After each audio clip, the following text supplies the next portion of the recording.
Quem foi o maior nome da comédia do cinema mudo? Será que foi o vagabundo de bengala, chapeuzinho de coco e um bigode? Ou será que foi o cara do rosto de pedra e as suas acrobacias incríveis? Esses dois gênios da comédia, que eram contemporâneos um do outro, eles são frequentemente rivalizados e comparados. Mas será que existia competitividade entre eles? Será que eles faziam o mesmo tipo de comédia? Oi, eu sou a Gabi Mendes, eu sou atriz e arte educadora, e hoje nós vamos falar sobre as principais diferenças entre Charlie Chaplin e Buster Keaton. No vídeo da semana passada, eu expliquei que o cinema mudo foi responsável por popularizar vários dos gêneros que a gente conhece. O principal deles, a comédia. E o Charlie Chaplin e o Buster Keaton são dois grandes responsáveis por essa popularização. Eles moldaram nosso imaginário do que a gente conhece como cinema mudo, e inclusive sobre comédia, porque até hoje o tipo de comédia que eles faziam é utilizado. Mas para que a gente possa falar da diferença entre eles, é importante que a gente fale sobre a trajetória de cada um. Comecemos então com Charles Spencer Chaplin, que nasceu no dia 16 de abril de 1889 em Londres, na Inglaterra. Ele era filho de artistas que trabalhavam no music hall, uma espécie de teatro com música. Ele já nasceu respirando o ar da atuação e com os 9 anos já começou a se dedicar aos palcos. Quando Chaplin estava com 19 anos, ele conseguiu um trabalho como mímico em um show de variedades. E lá ele começou a fazer bastante sucesso, tanto que em 1910, com 21 anos, ele já faz a sua primeira turnê pelos Estados Unidos. Lá um produtor vê o seu trabalho e convida ele para ser ator na sua produtora, a Keystone Film Company. Ele faz o seu primeiro filme chamado Making a Living, só que o resultado não foi muito satisfatório, tanto que pouco tempo depois ele muda de produtora e entra na S&A Studios. Lá ele começa a galgar o primeiro personagem dele, pelo qual ele seria marcado pelo resto da vida. O vagabundo, ou como a gente conhece aqui no Brasil, o Carlitos. A sua marca registrada era o chapeuzinho de coco, a bengala de bambu e o bigodinho. O sucesso do Carlitos foi tão grande que depois de um tempo o Chaplin acabou abrindo a sua própria produtora, a Charlie Chaplin Productions. Lá ele fez filmes como O Garoto, Em Busca do Ouro e O Circo. E além disso, ele também teve o feito de ser o primeiro ator a posar na capa da revista Time, em 1925. Outro ponto que eu acho importante a gente falar sobre o Chaplin é que ele conseguiu passar por aquela transição do filme mudo para o filme sonoro, diferente de outros atores ali daquela época. E dentro dessa época dele de filme sonoro, ele trouxe grandes obras pra gente, como Tempos Modernos e O Grande Ditador. E é muito doido a gente pensar que um cara que fazia cinema na década de 20 já trazia filmes com um teor crítico muito grande.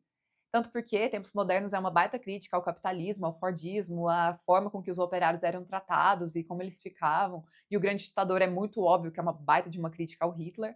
Mas justamente por ele ter esse cunho politizado, meio crítico dentro dos filmes dele, ele acabou sendo mal visto por uma época ali nos Estados Unidos. Ele chegou a ser exilado e morou por muito tempo na Suíça. Mas eu não sei o que passou durante determinado tempo ali, não sei se ele foi meio perdoado pelos Estados Unidos, mas em 72 ele ganhou um Oscar honorário e ele chegou a receber ali mesmo, fez o seu discurso, ele estava todo emocionadinho. Então, não sei como no fim da vida dele acabou sendo essa relação com os Estados Unidos, mas ele foi receber o Oscar. Passando a bola agora para o nosso outro protagonista, nós temos Joseph Frank Keaton, que nasceu no dia 4 de outubro de 1885, no Kansas, nos Estados Unidos. Ele também era filho de artistas que trabalhavam em vaudeville, e além disso, eles também tinham um show itinerante de variedades. O Keaton desde cedo trabalhava com os pais, sendo que aos 4 anos ele já tinha um número no circo com os pais chamado Os Três Keatons. O Keaton costumava explicar um pouquinho sobre como que foi a origem do nome artístico dele. E ele fala que foi dado pelo Houdini. Ele disse que quando ele tinha menos de 1 ano de idade, ele acabou caindo por um lance de escada e o Houdini pega ele e entrega pro pai e fala: "Ah, esse menino é um Buster". E o Buster é, tipo, meio desastrado, algo nesse sentido. E aí o pai deu aquele clique assim, de falar assim: "Ah, o nome artístico dele vai ser Buster", que é um nome único, ninguém vai ter usado até então, vai ser isso. E acabou ficando pelo resto da vida como Buster Keaton. À medida que o Buster ia crescendo, os números dele de acrobacia no circo começavam a ficar cada vez mais difíceis e mais perigosos, o que chamava muita atenção do público. Ele chegou a ser conhecido como The Little Boy Who Can't Be Damaged, que é algo meio que, o garotinho que não pode ser danificado, que não pode ser machucado. E aí ele falava assim que era algo muito divertido, que ele gostava muito de fazer isso, principalmente os números que ele fazia com os pais dele. Tinha um que o pai dele jogava ele para fora do palco. E ele falou que ele se divertia muito quando o pai dele fazia isso e que tinha cenas que ele começava a rir. Mas ele percebeu que quando ele ria, o público não ria tanto. Então ele meio que adotou para a vida dele essa expressão meio inexpressiva, o que mais tarde iria dar a ele o nome de o cara do rosto de pedra, ou então o cara que nunca ri. Em 1917, o Buster teve um encontro casual com um grande produtor e ator de cinema chamado Fatty Arbuckle. O Arbuckle acabou convidando ele para poder participar do seu próximo curta chamado The Butcher Boy. The Butcher Boy acabou marcando a entrada do Keaton no meio cinematográfico, e ele foi tão bom, era tão natural nas cenas dele, que ele logo foi contratado e já começou a sua carreira mesmo. Depois de alguns anos, o Buster fundou a sua própria produtora, chamada Buster Keaton Productions, e criou grandes comédias de dois rolos como Cops, The Playhouse e The Electric House. O Keaton também não foi contra essa transição do cinema mudo para o cinema falado, só que ele sofreu alguns altos e baixos dentro da sua carreira por conta de um problema de alcoolismo que ele tinha. Um fato curioso é que ele chegou a ser internado numa clínica de reabilitação e colocaram ele numa camisa de força, mas ele escapou da camisa de força porque ele tinha aprendido a fazer isso com o Houdini na época do circo. Pensa que bizarro, você vai lá, tranca o cara e do nada ele faz tcharam. Mas enfim, ele conseguiu ter o seu comeback no mundo cinematográfico depois, e ele em 1959 recebe o seu Oscar honorário. Agora que a gente já falou sobre a trajetória de cada um, vamos falar um pouquinho sobre as diferenças. O primeiro ponto que a gente vai poder analisar são os personagens. A única coisa que eles tinham em comum é que os dois meio que faziam o mesmo personagem em todos os filmes que eles faziam. Agora, o estilo do personagem era totalmente diferente. O Chaplin, ele tinha esse personagem, o Carlitos, o vagabundo, que era meio que um otimista inabalável. Independente das adversidades que ele encontrava, das dificuldades, ele sempre usava da inteligência dele para poder se defender, defender as pessoas que ele amava e para poder sobreviver. Então ele sempre transicionava nessa ideia da comédia e do drama, dos risos e das lágrimas. Era um cara muito expressivo, principalmente no rosto. E ele acabava que todo o filme dele era uma espécie de uma crítica sutil à desigualdade social. Já o Keaton, ele era aquele cara do rosto de pedra, o cara que nunca ri. Então ele era totalmente o oposto do Carlitos. Enquanto o Carlitos era um cara expressivo, o Keaton era o cara inexpressivo. E ele usava justamente disso para poder fazer a comédia dele. Ele se mantinha totalmente inexpressivo em situações caóticas, como por exemplo a parede de uma casa de 2 andares que pesava 2 toneladas caindo em cima dele, e ele só se safando por conta de uma janela que tinha uma frestinha desse tamanho. E detalhe, o Keaton, ele era o rei dessas acrobacias e desses efeitos práticos, todos feitos por ele mesmo. Então eram cenas extremamente perigosas e ele estava lá, com a carinha dele assim. E ele era esse personagem meio heróico, que sempre se safava por conta das suas habilidades físicas e também por conta da sua lógica.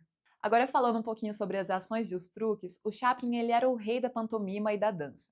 Ele se apoiava muito nas suas expressões corporais e faciais para poder fazer a sua comédia. Então, a forma com que ele lutava com bastão, como ele usava os truques do chapéu, ou como ele se esquivava de alguns objetos, tudo isso fazia parte da sua comédia. Então tinha muito a ver com o seu timing perfeito e a sua interação meio absurda, meio ilógica com os objetos do cenário.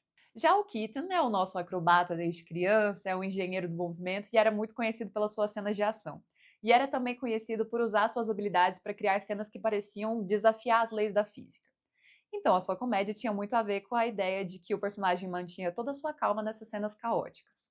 Uma curiosidade do Buster também é que quando ele já tinha 44 anos, já estava mais velhinho assim, ele foi chamado para poder ajudar em algumas cenas acrobáticas num filme com a Judy Garland. Só que ele foi tentar e ninguém estava conseguindo. No fim, ele acabou fazendo uma participaçãozinha no filme porque ele era o único cara, mesmo aos 44 anos, ele era o único cara que conseguia fazer aquelas acrobacias. É absurdo, assim, o cara era único. Falando agora um pouquinho sobre narrativa, o Chaplin, como eu falei pra vocês, era um cara mais crítico e mais emocional. Então ele vai ter essa comédia meio pastelona, mas também vai trabalhar com melancolia. Um exemplo disso é o filme O Garoto, que tem ali a sua comédia física, mas como contraponto tem um menino tentando sobreviver. Já o Keaton, ele não tinha esse propósito crítico e emocional. Ele era um cara bem mais frio e mais calculista, então ele usava muito desse ambiente para criar as situações hilárias dele. Usava da habilidade acrobática absurda que ele tinha para poder criar essas situações. Então, no filme, por exemplo, A General, o que se destaca é a forma com que o personagem usa umas maneiras muito loucas para poder solucionar os desafios que aparecem no caminho dele. Tá, Gabriela, eu entendi as diferenças dos trabalhos deles, mas eu quero saber, existia rivalidade entre eles? Não existia rivalidade entre eles. Pelo contrário, existia uma relação bem amistosa. Tanto porque, em 1952, o Chaplin convida o Buster Keaton para poder participar de uma obra dele chamada Luzes da Ribalta. Infelizmente, é a única obra que a gente tem dos dois dividindo uma telinha, mas é linda também. Bom, eu acho que essa comparação, essa rivalidade surgiu muito provavelmente pela mídia, porque a mídia ama comparar trabalho das pessoas, dos artistas, eles não podem coexistir, precisa um ser melhor que o outro. Mas, né, se hoje em dia a gente fica comparando até quem vestiu melhor um vestido numa festa, quem dirá se não vai comparar os artistas que têm o mesmo gênero de trabalho. Mas lidemos com isso. Bom, isso era tudo que a gente tinha para falar hoje. O vídeo foi muito complementar ao vídeo da semana passada, que é sobre o cinema mudo. Se você não assistiu, eu vou deixar o card aqui para que você possa ver. E se você gostou, não se esqueça de dar o like, de compartilhar o vídeo e também de se inscrever no canal.